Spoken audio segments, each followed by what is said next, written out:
kerja belum seberapa, kalau sudah menghindar. Kami cari ke sana ke sini, nggak tahu orang sedang hehehe di belakang. Katanya lelah.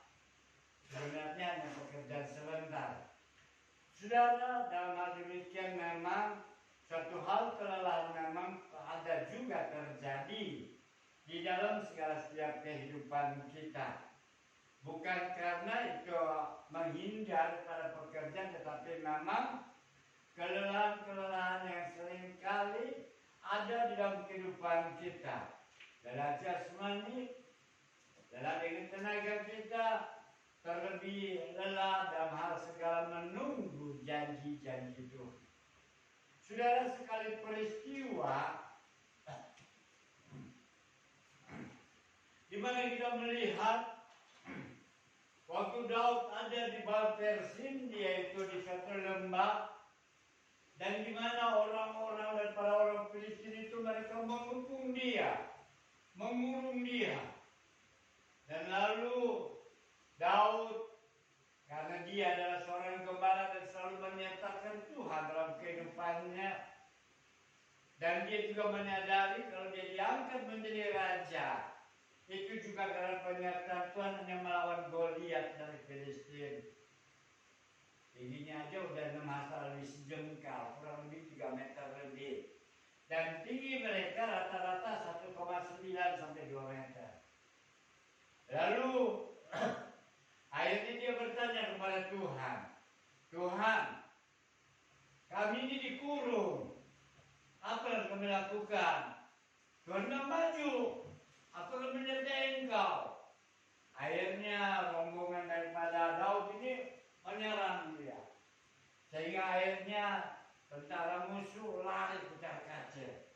Ditinggalkan segala apa yang boleh dia bawa, baik yang boleh dibawa dari rumah tempat ibadah dalam dia tinggal di sana. Sehingga akhirnya kemenangan terjadi dalam daripada pihak Daud. Lalu akhirnya semua dibakar di lembah Perasim itu. Tetapi pada kali yang kedua, setelah mereka menyusun kekuatan lagi, mereka mulai mengurung lagi. Apa yang terjadi? Coba kita buka dalam 2 Samuel pasal yang ke-5. Apa yang terjadi di saat dia telah terkurung daripada orang-orang Filistin itu? 2 Samuel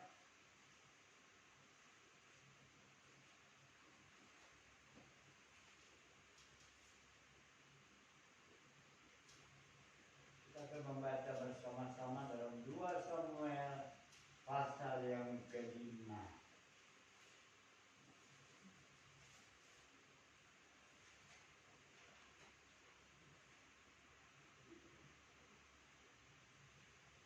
Kita mulai baca yang ke-22 sampai ayat yang ke-25. Kita mau membaca bersama-sama. Saya baca ayat yang ke-6, sidang jemaat Tuhan baca ayat yang ganjil, dimulai ayat yang ke-22 dalam 2 Samuel pasal yang ke-5. Sudah dapat? Baik, kita sama-sama bangkit berdiri kalau yang kuat untuk berfirman Allah, tapi tidak kuat kita duduk. Kita akan membaca dalam doa. Saya baca ayat yang ke-6, ayat yang ke-22, saya membaca ayat yang ke-23 dan ayat yang ke-25. 2 Samuel pasal 5 ayat ke-22.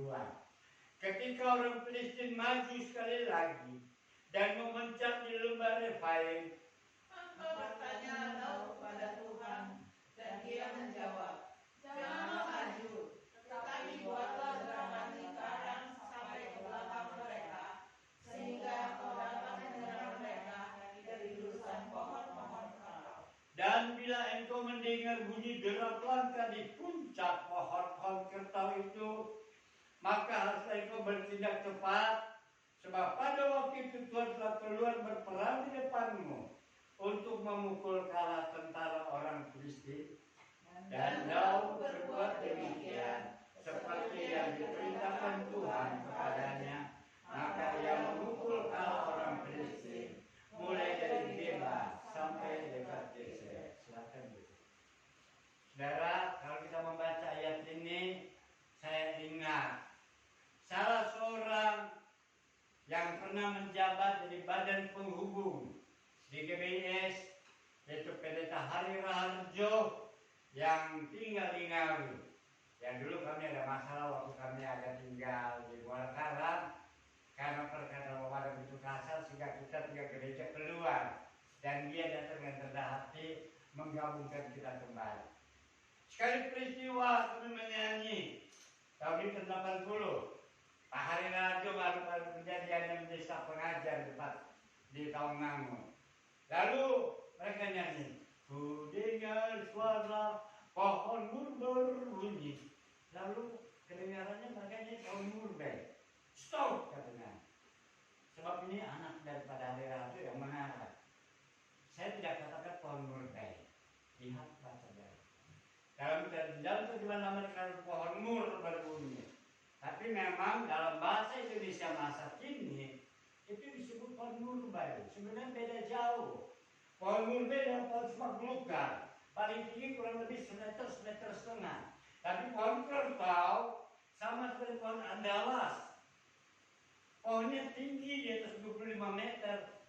Dan pohon kerbau atau pohon mur ini getahnya dibuat obat. Itu sebabnya Yesus lahir. Tentara Majus ini membawa mur, yaitu getah. Getah mur itu adalah obat. Pohon andalas di kulit, di sebelah itu ada getahnya, itulah yang menjadi obat. Yang obat yang begitu kuat, sangat pahit rasanya. Dan di dalam terjemahan baru dikatakan itu pohon kerbau, tingginya 25 meter atas.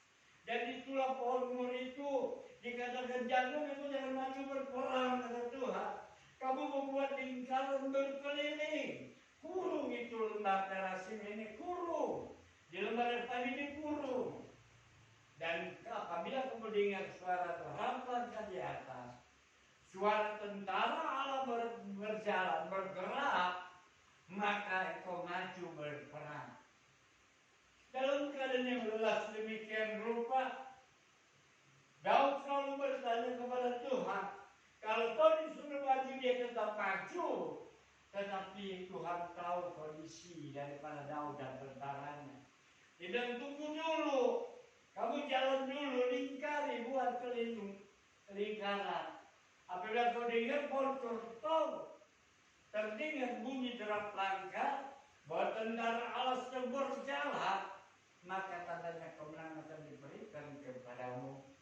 Dan itu sebabnya suatu pembelajaran kehidupan kita di dalam keadaan lelah sedemikian rupa, di dalam keadaan kesukaran sedemikian rupa, seakan-akan lebih baik santai, menunggu daripada suara Tuhan.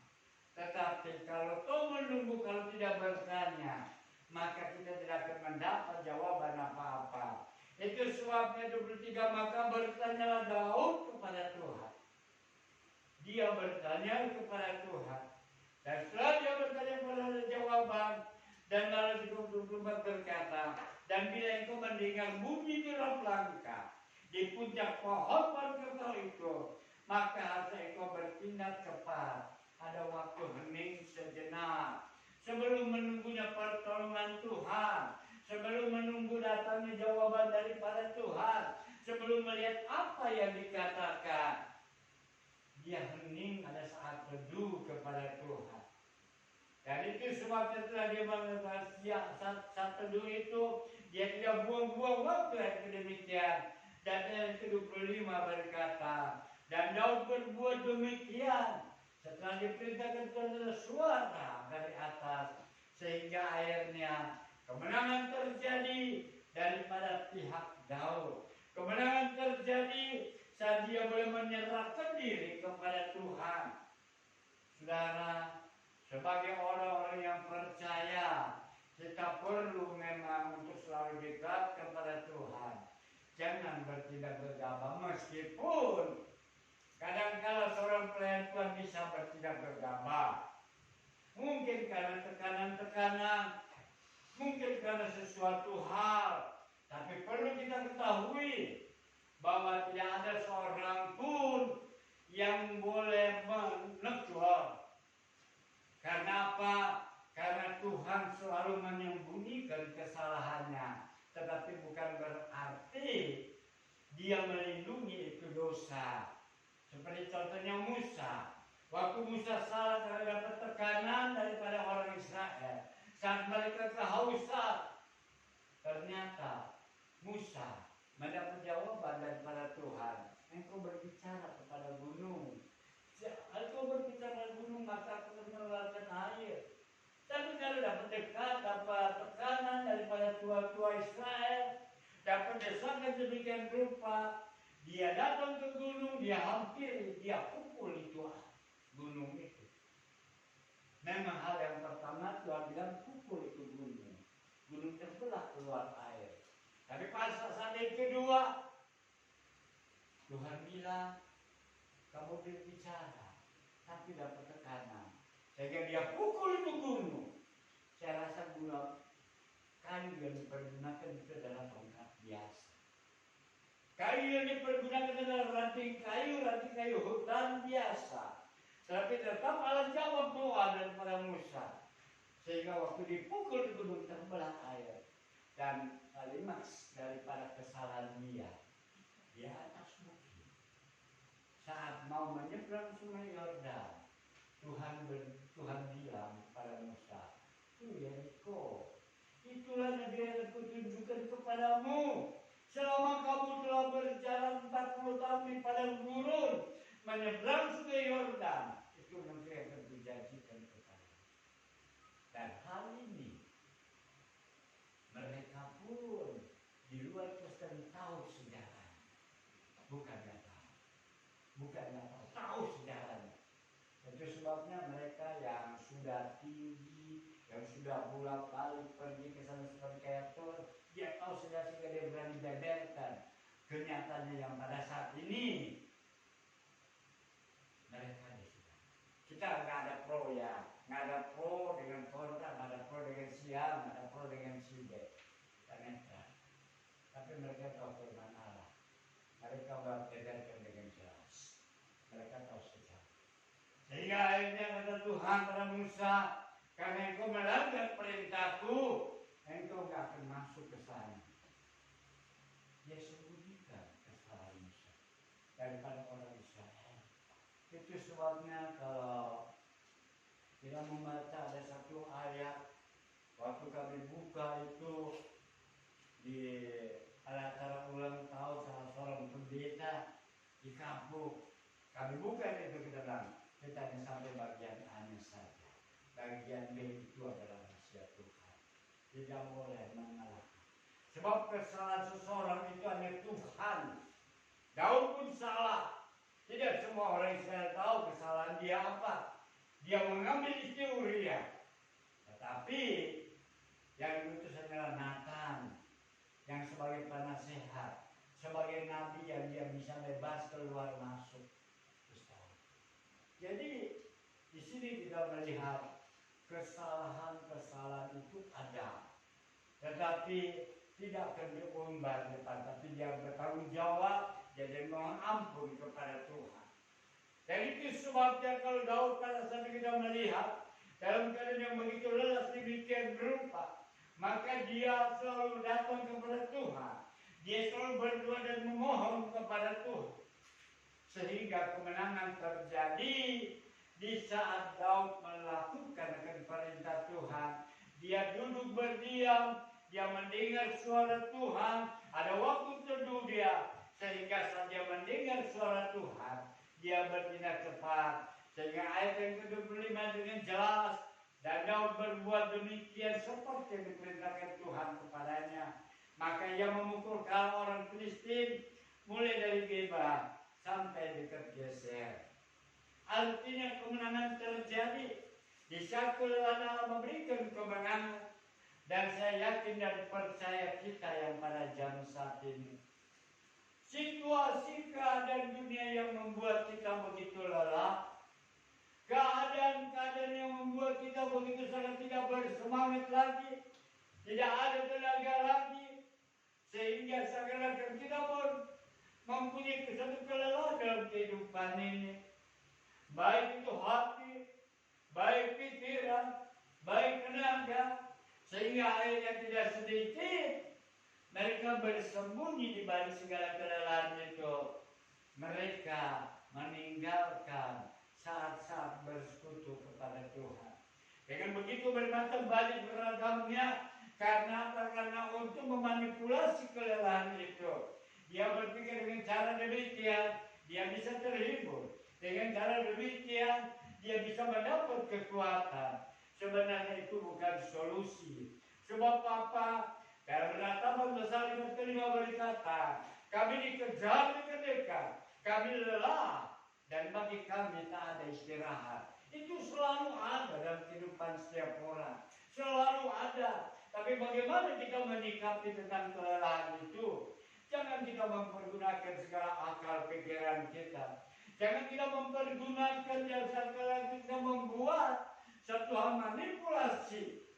Kita akan lari daripada segala tanggung jawab kita kepada Tuhan. Tetapi kita mau belajar kepada Daud. Bersekutu kepada Tuhan itu lebih dekat. Bersekutu kepada Tuhan itu lebih utama. Sebab apa? Sebab dalam Yeremia pasal 31 ayat yang ke-25, kami bacakan Yeremia pasal yang ke-31 ayat yang ke-25. Di situ dengan jelas Yeremia berkata dia berbuat atas nama Tuhan. Dalam Yeremia pasal 31 ayat yang ke-25 dikatakan, sebab aku akan membuat segar orang yang lelah dan setiap orang yang merana akan kubuat puas. Ini adalah jaminan daripada Tuhan. Yeremia dia bernubuat bahwa aku akan membuat mereka menjadi segar di dalam satu lelah, dan lelah yang begitu berat bagaimanapun juga menjadi terbayarkan karena kuasa Tuhan. Lalu bagaimana cara kita bisa menerima? Bagaimana cara supaya kita bisa menerima kesegaran seperti itu? Yang tidak dapat kita cari dalam dunia ini, yang tidak dapat kita ambil, bahkan juga tidak dapat kita beli. Paling-paling kita bisa istirahat dalam rumah sakit. Oh, beristirahat di sana hanya dengan fasilitas. Kalau punya kalau punya dana besar, barangkali dengan ruangan VIP, tapi istirahat seperti itu tidak menjamin kehidupannya menjadi kuat semula. Sebab itu kita melihat di dalam Yesaya pasal yang ke-40 ayat yang begitu tidak asing dalam kehidupan kita yang barangkali menjadi satu ayat emas bagi saudara dan saya. Di mana Yesaya pasal 40 di situ berkata dalam ayat yang ke-29, ia berkata, dia memberi kekuatan kepada yang lelah dan menambah semangat kepada yang tiada yang berdaya. Bahwa Tuhan memberikan kekuatan kepada yang lelah, kepada yang lesu, hanya Dia. Sehingga Ayub berkata, mengenai kekuatan itu Dia yang punya. Kekuatan ini yang pada segala multivitamin hanya sementara dia bereaksi dalam tubuh kita, tidak mendapat kekuatan sementara. Kalau sudah tidak bereaksi lagi, maka kita kembali menjadi lelah. Tetapi dalam Yesaya dengan jelas, dia memberi kekuatan kepada yang lelah dan menambah semangat kepada yang tidak berdaya. Orang-orang muda menjadi lelah dan lesu, dan terna-terna jatuh tersandung. Tetapi orang-orang yang menanti-nantikan Tuhan mendapat kekuatan baru. Mereka semua Raja Wali yang naik terbang dengan kekuatan sayapnya. Mereka berlari dan tidak menjadi lesu. Mereka berjalan dan tidak menjadi lelah. Saat kita bersandar kepada Tuhan, saat kita mencari kepada Tuhan, Dia memberikan kita kekuatan. Dia memberikan kita kemampuan. Tidak ada kata istilah tawar-menawar. Tidak ada kata kita menunggu. Di saat kita begitu lelah, kita datang hampiri Dia. Kita memohon kepada Dia. Sebab Dia mengasihi saudara dan saya. Dia menyayangi saudara dan saya. Dan Dia juga tahu segala kelemahan kita. Sebab itu di saat kelemahan begitu terjadi, dalam segala kelelahan kita yang tiada taranya yang begitu lelah, baik jiwa kita, baik tubuh kita yang Terlebih saat kita boleh menanti, saat kita senantiasa ibadah.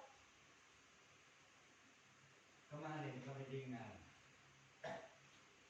rapat bekerja musyawarah kerja daerah untuk menghadapi musda yang akan diadakan kalau tidak salah pada pilihan di hotel pada tahun depan. Ada musyawarah daerah yang diambil.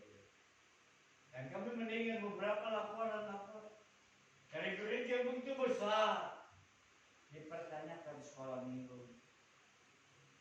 Ternyata yang punya jemaat sampai ratusan sekolah minggu boleh dibilang bisa dapat dihitung dengan jari kanan dan kaki. Entah karena terbiasanya dengan siaran dengan ibadah online, entah karena sudah biasa menetap di rumah, sehingga akhirnya mereka bilang begitu lelah karena kemalasan sudah terbiasa dalam kehidupan, sehingga akhirnya ibadah-ibadah komisi-komisi seakan-akan banyak kosong dalam gereja itu. Baik ibadah pria, baik ibadah wanita, baik juga ibadah sekolah minggu, ibadah muda-mudi, sedemikian rupa. Sebab apa? Hanya dipikir karena kelelahan, tapi saya pikir mungkin karena kebiasaan. Sehingga akhirnya mereka sampai tidak ada data partisipasi. Mereka begitu anjlok ke bawah. Dan dalam hal yang demikian, dia tahu setiap kelelahan kita. Dia tahu dalam setiap kesibukan kita. Sebab itu jangan kita berputus asa. Jangan kita begitu lelah sehingga akhirnya kelelahan berkepat yang membuat kita menjadi malas. Membuat kita tidak lagi berdaya. Membuat kita tidak lagi berusaha untuk beribadah. Tapi justru kalau lelah itu ingin terbayarkan, mari boleh lebih dekat kepada Tuhan. Sebab dia datang ke dalam dunia karena dia mengasihi saudara dan saya.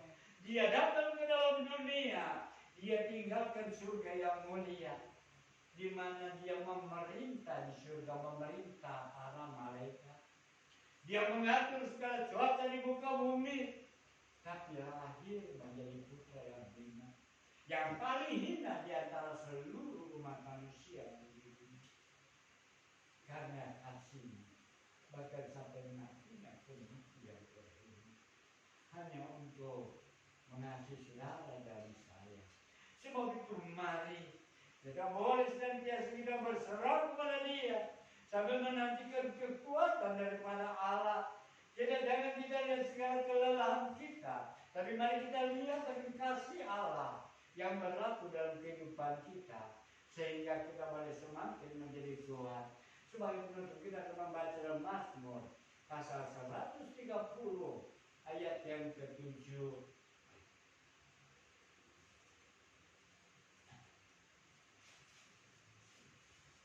Mazmur pasal 130 ayat yang ke-7.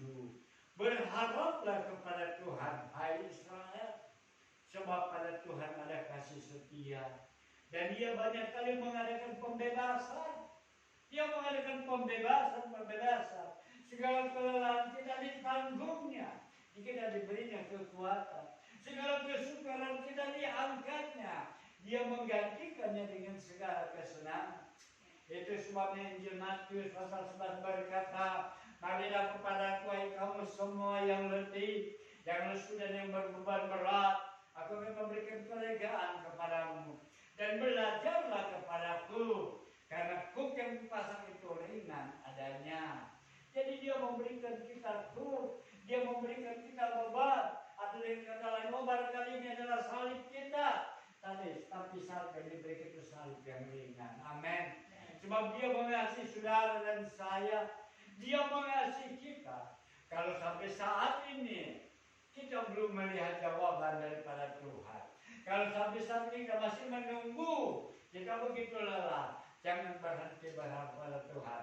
Sebab Dia penuh dengan segala kasih setia. Amin. Sebab ingin sudah dikatakan berharaplah kepada Tuhan.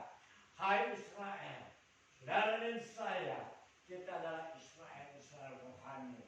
Setiap orang yang percaya pada Tuhan, kita adalah keturunan Abraham rohani. Jadi kita dalam Israel rohani berharap pada Dia, sebab pada Tuhan ada kasih setia. Dia mengasihi saudara dan saya. Bagaimanapun sulitnya kehidupan ini, sebagaimanapun lelahnya saat kita beribadah kepada Tuhan, sebagaimana lelahnya kita menunggu janji, kita menunggu jawaban daripada Tuhan, jangan berhenti, tetap bersandar. Sebagaimana dalam Yesaya 43 dikatakan bahwa orang yang menantikan Tuhan mendapat kekuatan yang baru. Mereka semua Raja Wali naik terbang ke atas. Dia berlari tak menjadi lesu dan dia berjalan tak menjadi lesu. Raja Wali, dia tidak bersuka cita saat ada pencobaan. Raja Wali dari kehidupannya selalu tempat yang tertinggi. Itulah yang dia capai, demikian kehidupan kita sebagai anak-anak. Saat ada pencobaan datang, kita hadapi tantangan itu. Raja Wali dia ada di Pulau Tua saat badai datang. Yang lain boleh bersembunyi di belakang bukit batu. Yang lain boleh bersembunyi di pojok-pojok gua. Tapi dia ada di pintu gua. Saat Raja Wali itu, saat badai itu datang. Dia lihat dengan mata yang tajam. Saat sudah waktu dia hempaskan badannya. Dia pakai itu badai menjadi kendaraan dia. Sehingga dia naik bisa lebih tinggi. Demikian dalam kehidupan kita. Di sana pencobaan datang. Meskipun kita belum menerima jawaban, meskipun doa kita belum dijawab,